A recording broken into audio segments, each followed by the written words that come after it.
Welcome to our brand new series on collaborative leadership. This series is going to take you on a journey into the new kind of leadership that is going to change the world of leading employees and an employee-employer relationship.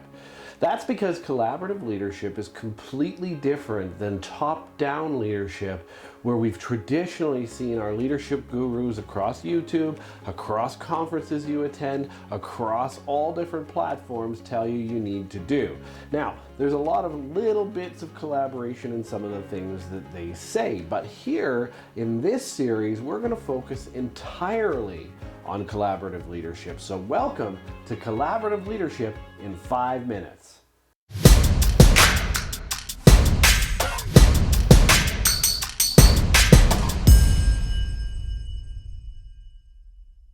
Thanks for joining us on a Collaborative Leadership in 5 minutes. Every couple of days, you're going to get a brand new topic on collaborative leadership and how it is changing the world of leadership entirely. This is not entirely new. There's been aspects of collaborative leadership within a lot of leadership strategies you've seen over the years.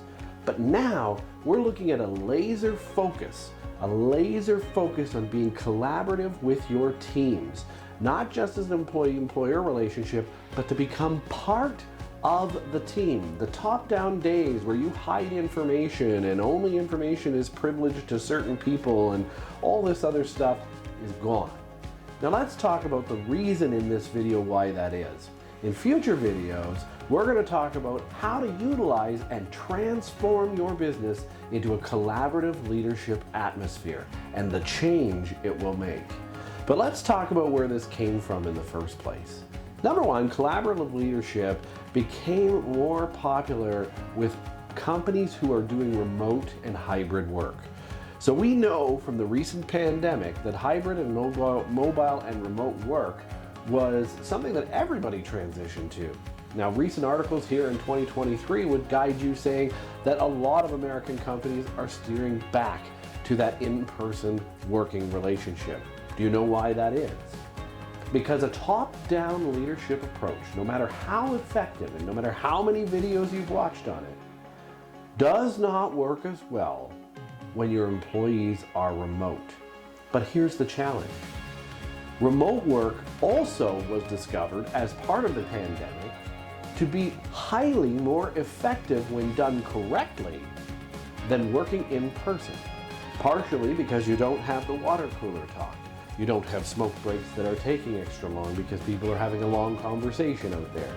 You don't have the extra long liquid lunches and all these other different things that were going on that, that made an 8-hour day take the same amount of time and effort and result as a 5-hour day when employees were working from home. Now, some employers would argue this. They would say that started out that way. People were motivated working from home, especially during the pandemic. But then it all changed. They stopped working as much from home. They have distractions like a Netflix and a Prime and YouTube and other things that they're looking at and doing that are taking them away from their work. Part of the reason for those distractions is because they do not feel as connected with their employer as they used to when they were in person. But there is a way to change that.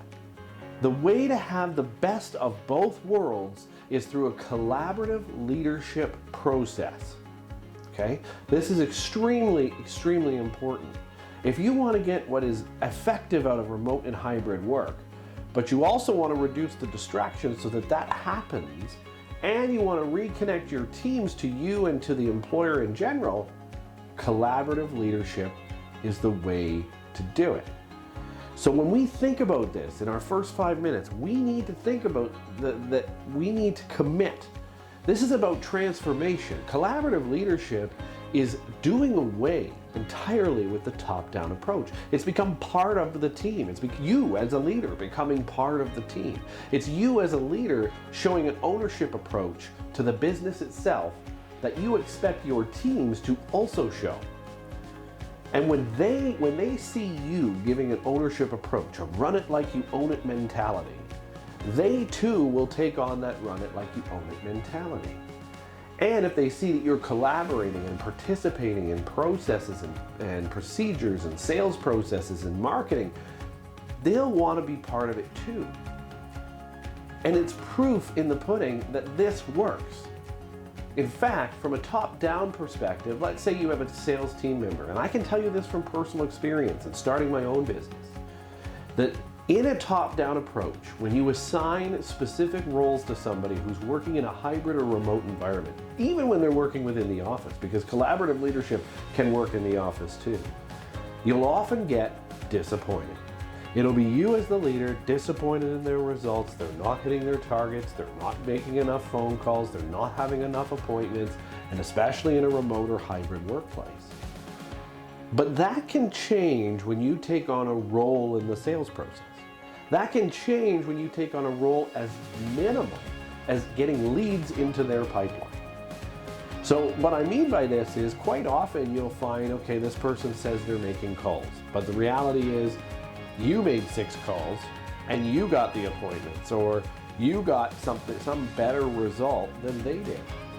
The question now doesn't become top down, I've got to fire you because you're not getting appointments. There could be some other things in there that you'll notice as part of the collaborative leadership process that maybe they're not doing as well as you can do because you have the experience. And by participating in the process, they learn from you. And when they learn from you, they get more motivated to do it themselves. So yes, you may have an employee who says they're making calls and they're actually not. We know we're going to get no results from that. And collaborative leadership will resolve that as well. But even if it's a coaching problem, even if it's a coaching need that somebody has, you being a part of this process is absolutely huge in the ownership and motivation that that employee or team member is going to have. Huge. Seeing you do it and seeing you do it successfully. Well, what are you doing? What are you writing to them? What are you saying in your phone calls? What are you saying in the appointments that I'm not saying that I can be saying better? Let's celebrate this together. And you can actually offer up that service. You know, I noticed you've had a little bit of trouble booking appointments out of the email reach outs you've been sending, out of the phone call reach outs you've been sending, out of the phone appointments you were having, Zoom appointments, whatever they were. Let me get on there. Let's see if we can do this together. Let's sell together. And when we do that, we'll have success together. You'll have success and learn from me. I might even learn a thing or two from you. And collaborative leadership creates that motivation to keep working.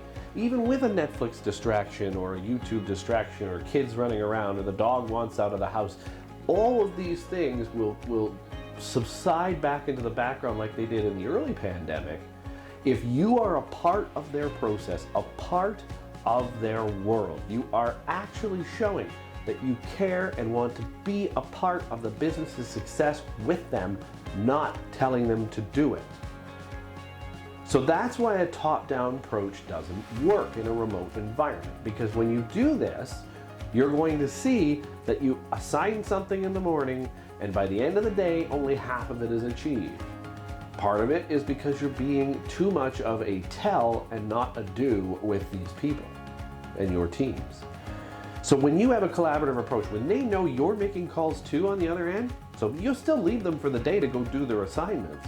But if they know your goal is to also make 5 calls, they're going to want to beat you. They're going to make sure they book more appointments than you. They're going to want to be more involved. They're not going to want to lose. And as part of that, they become more of the team. And when they become more of a team, they succeed a lot more often. So this is the introduction to collaborative leadership.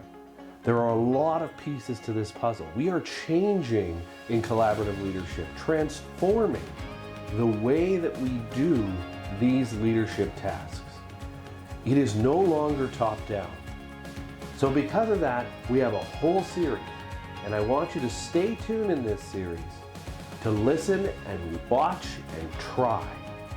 We're going to keep these to 5 minutes or so that all you have to do is take this today and go out and start to implement it. When we release a new video on Wednesday, take what that is and go out and start to implement it, and so on and so on. These are going to be useful videos for you to actually transform how your leadership works in your company. In the next video, we're going to talk about examples of How many people have done this and done this beautifully? We'll be back.